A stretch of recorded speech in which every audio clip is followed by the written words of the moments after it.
Jamie Lee Curtis was ambitious. Halloween made her the 80s most famous scream queen, starring in Halloween 2, The Fog, Road Games, Terror Train, and Prom Night. Do you know she was nominated for a Genie, the Canadian equivalent of the Academy Award for Best Actress for Prom Night? The Genies would nominate anything. They nominated Meatballs for Best Picture. But Jamie Lee Curtis wanted more than a career in slasher films. In 1984, she appeared in the independent drama Love Letters, proving her talents as an actress capable of capturing the nuances of a complex, interesting, intelligent young woman. Critics took notice. In 80% of the movie, you had your shirt off. I wouldn't say it was 75%. It was a lot, though. Love Letters was produced by schlockmeister Roger Corman. It was a passion project of Amy Holden Jones, whose previous film was Slumber Party Massacre. Corman agreed to produce the emotional drama Love Letters, on the condition it contained nudity. Now, was this covered contractually? Yes. Really? Uh-huh. So you can actually put that into a contract? After that, Curtis seemed to say, well, better a sex symbol than a scream queen, because her next leading role came in the 1985 John Travolta classic, Perfect. And you have, of course, as you know, nothing to be ashamed of. I think if you're going to make a decision to do something, you should do it with as much good humor as possible. That's right, that's right. This is a very odd movie. One half is about a journalist investigating a computer wholesaler who's being unfairly persecuted by government and law officials. And the other half is about trolling health clubs for sex partners. Look at this poster. Anybody who went to see Perfect in 1985 was clearly drawn in by the promise of sexy aerobic bodies. You think they gave a crap about this drawn-out, boring story about journalistic integrity and lawyers and courtrooms? Why is any of this in the movie? Travolta plays a reporter for Rolling Stone magazine. Carly Simon throws a drink in his face for writing a bad review of her. Really? He's that famous that she recognizes him on sight? Who is he supposed to be, Hunter S. Thompson? Microphone's on?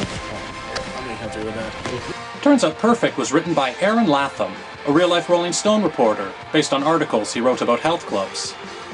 Travolta's character has the same initials as Aaron Latham, so I guess Perfect is supposed to be his fantasy version of himself?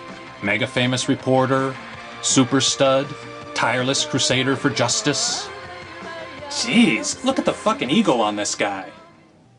So in between working on his big, important story about the boring computer salesman, Travolta is also investigating health clubs.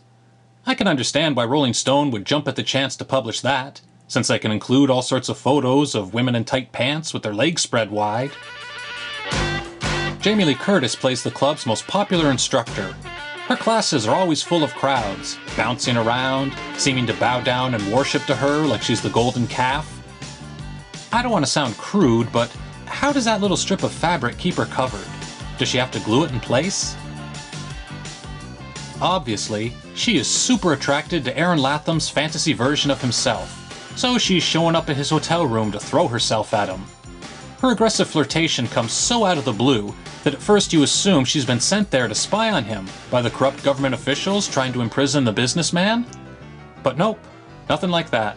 She isn't playing a double agent. She just wants to have sex with him because he's so awesome. Perfect is way too long. 2 hours. The problem is all these aerobic scenes.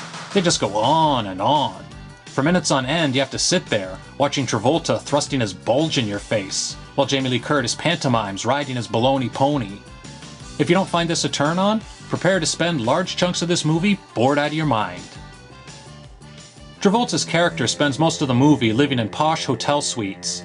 When we do see his apartment, I'm distracted by these creepy-looking photos of passed-out women hanging on his wall. Is he a serial killer on the side? They probably had to cut those scenes out to make room for another crotch-pumping montage. The best actor in the movie is Laraine Newman. Watching Perfect makes me feel sad she didn't have a bigger career after Saturday Night Live. She's the best part of this convoluted mess. And she inspires the most dickish thing I've ever heard Gene Siskel say in a review.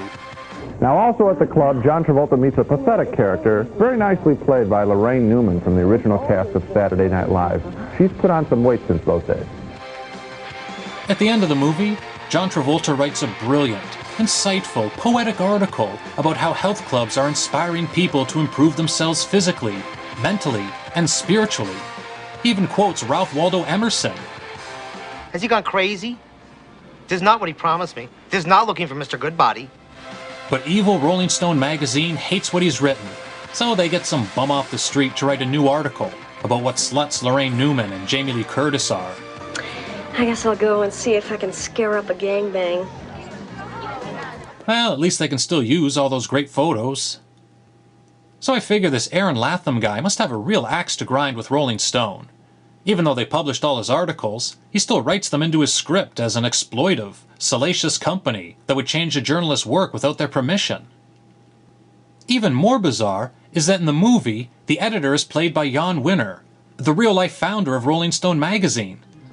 Why would he agree to be in a movie that trashes his life's work and says his magazine is run by a bunch of assholes? It would be like if Orville Redenbacher starred in a movie where his popcorn was used as a cover for smuggling child pornography. Maybe Rolling Stone really is that awful in real life, and it never occurred to him to object because it's true.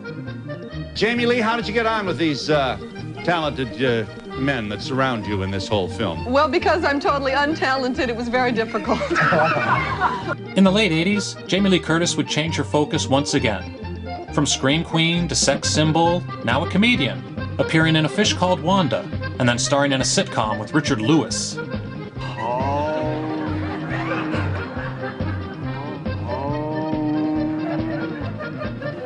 Sheesh.